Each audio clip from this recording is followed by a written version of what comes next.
यहाँ पर संकल्प ले रहे हैं, उन संकल्पों को साकार किया जाएगा।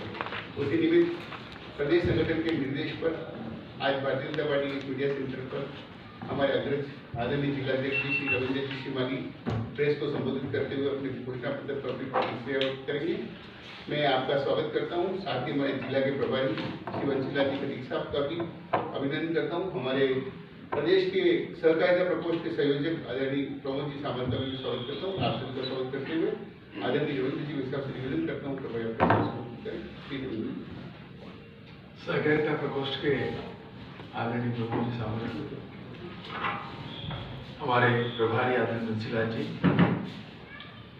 मीडिया से भाई चंचल जी और इस नगर के श्रेष्ठ और ज्येष्ठ सभी सम्मानित प्रेस से जुड़े बंधुओं और बहनों, मीडिया से पधारे हुए आप सभी बंधुओं और बहनों का मैं भारतीय जनता पार्टी शहर जिला की ओर से हार्दिक स्वागत और अभिनंदन करता हूँ। जिस प्रकार से आपका स्नेह और सहयोग सदैव रहा सकारात्मक मुद्दों को लेकर, मैं आप सबका आभार भी व्यक्त करना चाहता हूँ। कल भारतीय जनता पार्टी प्रदेश द्वारा आपनों अग्रणी स्थान संकल्प पत्र 2023 की घोषणा की है। मुख्य रूप से जिस प्रकार से संकल्प पत्र में किसान, युवा, महिला सहित अन्य वर्गों को केंद्रित कराकर जो घोषणा की गई है, वह यथार्थ में किस प्रकार से लागू, उस पर भी उन्होंने इसका नाम रखा है संकल्प पत्र, घोषणा पत्र नहीं, संकल्प पत्र। सबसे जो बड़ी जो राहत देने वाली बात यही है, किसानों को जो सम्मान निधि के रूप में पहले 6,000 रुपये देते थे, इस बार जो संकल्प पत्र में कहा है कि किसानों को सम्मान निधि के रूप में 12,000 रुपये देंगे। 2.5 करोड़ सरकारी नौकरियां दी जाएगी। युवाओं के बारे में जिस प्रकार से आज युवा अपने आप को हर क्षेत्र के अंदर कई जगहों पर ठगा सा महसूस कर रहा, तो उसके लिए 2.5 लाख युवाओं को नौकरी देने के लिए उसमें तैयारी की गई है। पेपर लीक से ऐसे खनन के क्षेत्र हो, चाहे खनन माफिया हो, चाहे फर्टिलाइजर हो, और उसके लिए जो कांग्रेस राज में जिस प्रकार के भ्रष्टाचार हुआ है, भ्रष्टाचार मामले की जांच के लिए एक सोशल इन्वेस्टिगेशन टीम का गठन भी किया जाएगा। सबसे जो महत्वपूर्ण काम हुआ है, गरीब बालिकाओं के लिए केजी से लगाकर पीजी तक उनके लिए निःशुल्क शिक्षा की व्यवस्था, प्रति व्यक्ति आय को दोगुना करने का प्रयास, पीएम उज्ज्वला योजना के तहत गरीब परिवारों को, महिलाओं को 450 रुपये में उनको गैस का सिलेंडर उपलब्ध कराया जाएगा। वरिष्ठ नागरिकों और दिव्यांगजनों को पेंशन बढ़ाकर 1,500 रुपये प्रति माह दी जाएगी। प्रधानमंत्री आवास योजना के तहत जिस प्रकार से 2022 तक का लक्ष्य प्रधानमंत्री जी का था, उसी के तहत सीएम आवास योजना के तहत गरीब परिवारों को कोई राजस्थान के अंदर बेघर नहीं रहे, इसलिए उनको घर की सुविधा प्रदान की जाएगी। गेहूं की फसल, वास्तव में जो किसानों के समृद्धि की जो बात करते हैं, गरीबों के कल्याण के साथ साथ किसानों के कल्याण के लिए गेहूं का न्यूनतम मूल्य 2700 रुपये प्रति क्विंटल रखा जाएगा। मानगढ़ धाम की अनेक बार जो पर चर्चा करते हैं, और इस संभाग का आदिवासियों का, मैं कह सकता हूं कि यहाँ पर जिस प्रकार का बलिदान गोविंद गुरु ने किया और उनकी स्मृति में जो धाम का निर्माण हुआ है, उसको भी प्रमुख भव्य पर्यटन के रूप में उसको विकसित करने का एक संकल्प लिया है। हर संभाग में आईआईटी और एम्स जैसे संस्थान खोले जाएंगे। पर्यटन कौशल बनाकर, पर्यटन कौशल कोष बनाकर 5 लाख युवाओं को प्रशिक्षण देकर उनको रोजगार के अवसर प्रदान किए जाएंगे। संकल्प पत्र में जो रेवड़ियां बांटने का संकल्प नहीं है, भारतीय जनता पार्टी ने अपना संकल्प पत्र जारी किया है, उसके अंदर रेवड़ियां बांटने का कोई संकल्प नहीं है, अपितु इंसान को सबल बनाने का एक विजन है। अगले 5 वर्षों के लिए प्रधानमंत्री गरीब कल्याण योजना की क्रियान्वयन उस क्रम को जारी रखा जाएगा, जिसके अंतर्गत सभी गरीब परिवारों को मुफ्त राशन प्रदान किया जाएगा। 6 लाख से ज्यादा ग्रामीण महिलाओं को कौशल प्रशिक्षण प्रदान कराकर उनकी वार्षिक आय कम से कम 1 लाख रुपए हो, यह सुनिश्चित करेंगे। सन 2025 तक जल जीवन मिशन के अंतर्गत सभी घरों में पानी उपलब्ध कराएंगे। इसी प्रकार रेल सुविधाओं के माध्यम से भी, और हमारे यहाँ पर ऑर्गेनिक खेती किस प्रकार से और ठीक प्रकार से किसानों को उसका अवसर मिले, तो ऑर्गेनिक खेती को बढ़ाने का प्रयास इस संकल्प पत्र में है।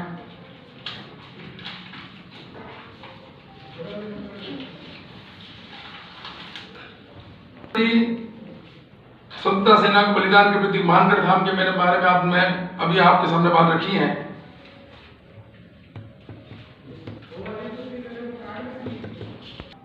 सुदृढ़ आधारभूत संरचना के तहत आपने देखा होगा कि हमारे अभी स्मार्ट सिटी का जो है 3 शहरों का और इसके अंदर चयन किया जाएगा।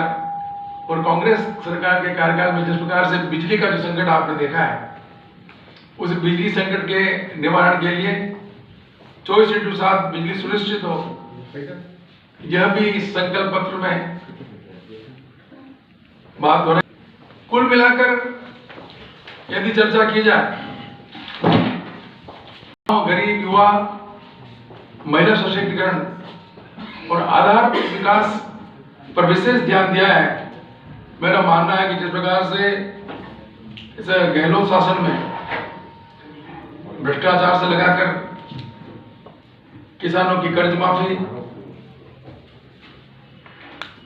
युवाओं के साथ छलावा, पेपर लीक, ऐसी अनेक घटनाएं हुई हैं, जिसके कारण राजस्थान के 7 करोड़ से अधिक जनता ने अपने आप को छलावा महसूस किया है। पेपर लीक के बारे में जिस प्रकार से विशेष जोर दिया गया है कि इसके अंदर जो भी लोग जुड़े हैं उनके खिलाफ कार्रवाई की जाएगी, तो मेरा मानना है कि इस संकल्प पत्र के माध्यम से एक विजन सामने रखा है। एक महत्वपूर्ण जो घोषणा बार बार जो कांग्रेस उठा रही थी, ERC पे पानी की योजना है, उसके अंदर भी केंद्र के सहयोग से इस योजना को पूरा किया जाएगा।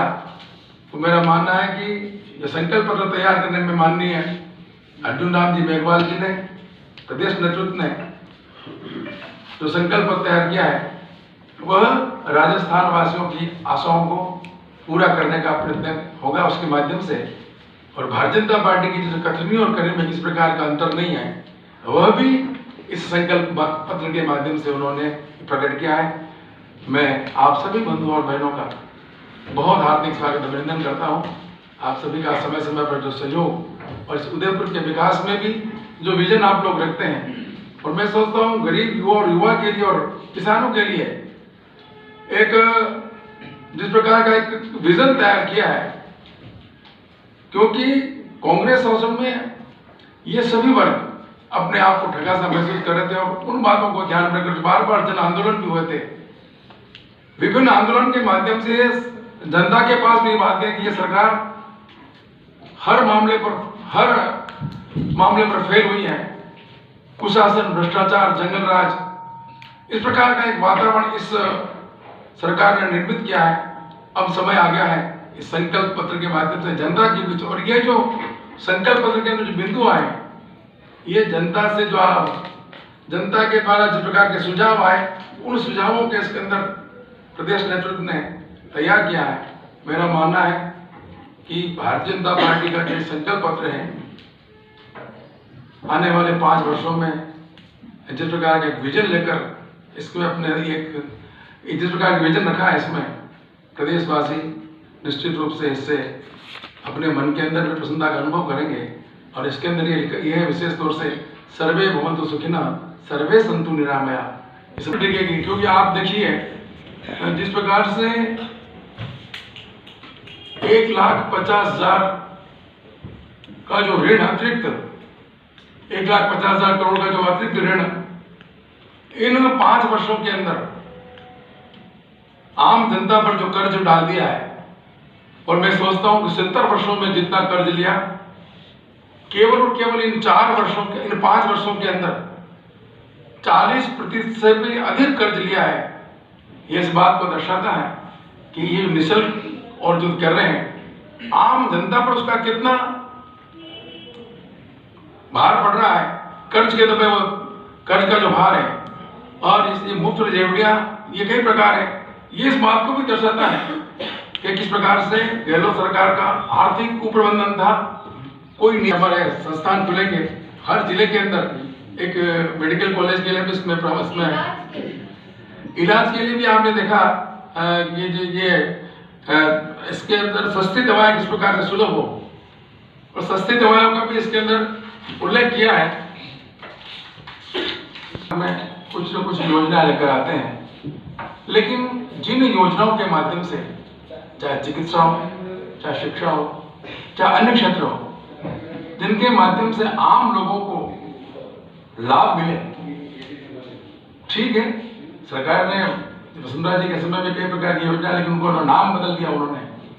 लेकिन भारतीय जनता पार्टी ने पहले भी कहा है कि हम संकल्प पत्र के माध्यम से जो भी अच्छी योजना होगी उनको बंद नहीं करें, उनको चालू किया रखा जाएगा। सर आपके मैं सोचता हूँ इसका समाधान किस प्रकार से हो, और आने वाले समय में, क्योंकि भारतीय जनता पार्टी केवल घोषणा ही नहीं करना, उसके पीछे भी कई कारण रहे होंगे, और इसके बारे में आलाकमान ही बता सकेगा कि इसके अंदर क्या कारण है।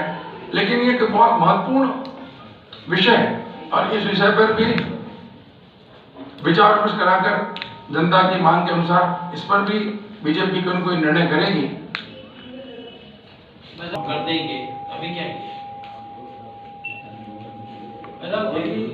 कांग्रेस चार के दौरान उनके प्रत्याशी गौरव एक सवाल उठा रहे वहां का कि पिछले 20 सालों में बीजेपी ने आप लोग सभापति मंच में विराजमान है, कम से कम इसका जवाब तो सामने आएगा। देखिए सवाल किया 2 नहीं 6 कार्यकाल है। आप क्या किया, ये तो सरकारी आपने आप एकत्र कर रहे। पहला बोर्ड किरण माहेश्वरी जी का बोर्ड था, मात्र 49 करोड़ रुपए के काम नगर परिषद ने जनता के लिए। मेरा बोर्ड आया दूसरा, 65 करोड़ के 5 साल में हमने काम किया। रविंद्र जी शिमाजी का कार्यकाल आया, 172 करोड़ रुपए इनके कार्यकाल में खर्च हुए, मेरे से भी डबल से भी ज्यादा। और उसके बाद रजनीजी डांगी का जो कार्यकाल आया, 250 करोड़ से ऊपर के काम नगर परिषद के माध्यम से उदयपुर की जनता की सेवा के किए गए। और चंद्र सिंह जी का तो 600 करोड़ ऊपर गया। इतने काम कराने के बावजूद, 6 बोर्ड होने के बावजूद भी एक भी आरोप भारतीय जनता पार्टी या उसके बोर्ड पर नहीं लगाए। ये अपने आप में एक उपलब्धि है, और उसी का परिणाम है कि हम परिणाम चाहते हैं जनता से। जनता अच्छे काम को हमेशा सराहना देती है, और ये बोर्डों का खाते लेकर जो का आपके पास है। भाई साहब इतनी सारी पार्किंगें बनाई, करोड़ों रुपए का खर्च कर दिया, और शहर की एक पार्किंग काम नहीं आ रही है। यहाँ तक कि नगर निगम प्रांगण में बनी हुई पार्किंग 1400 करोड़ की लगभग की, वो पार्किंग धराशायी होने वाली है। देखिए, नगर निगम का काम है सुविधा उपलब्ध कराना, उसको इम्प्लीमेंट कराना, ये किसकी जिम्मेदारी बनती है? आपने कभी पुलिस प्रशासन से मांग की? आपका ट्रैफिक कंट्रोल बोर्ड चल रहा है, क्या काम कर रहा है? हमने उनके आश्वासन पे कि हम गाड़ियां लाकर लगाएंगे, चक्कर एक ठेकेदार भाग जाते, तो उनके आश्वासन हम लाके गाड़ियां पार करवाएंगे। अभी आ रहा हूँ मैं यहाँ लेट पहुंचा, उसका कारण ये है अव्यवस्थित ट्रैफिक व्यवस्था। इन मूलभूत चीजों पर आपको ध्यान होगा।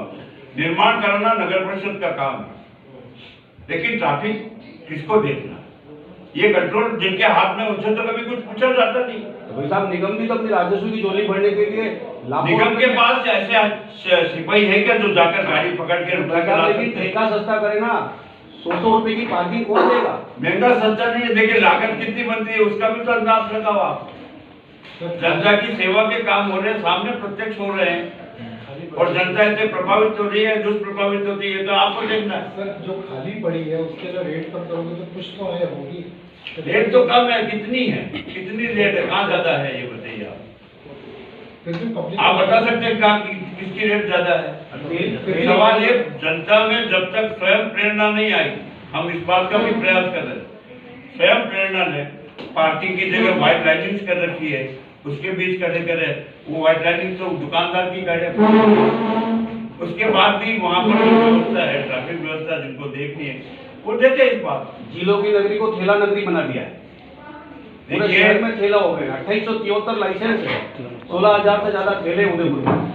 Not beyond the lines. ठेला व्यवसायी कोई गरीब आदमी है, किसी की रोजी रोटी पर हम लात नहीं मारना चाहते हैं, लेकिन बियॉन्ड द लाइन्स सारे काम हो रहे हैं, सड़क पर नहीं खड़ा किया हमने और उनकी वजह से कोई ट्रैफिक व्यवस्था प्रभावित नहीं हो रही है। आप बाबूजान में चले जाए,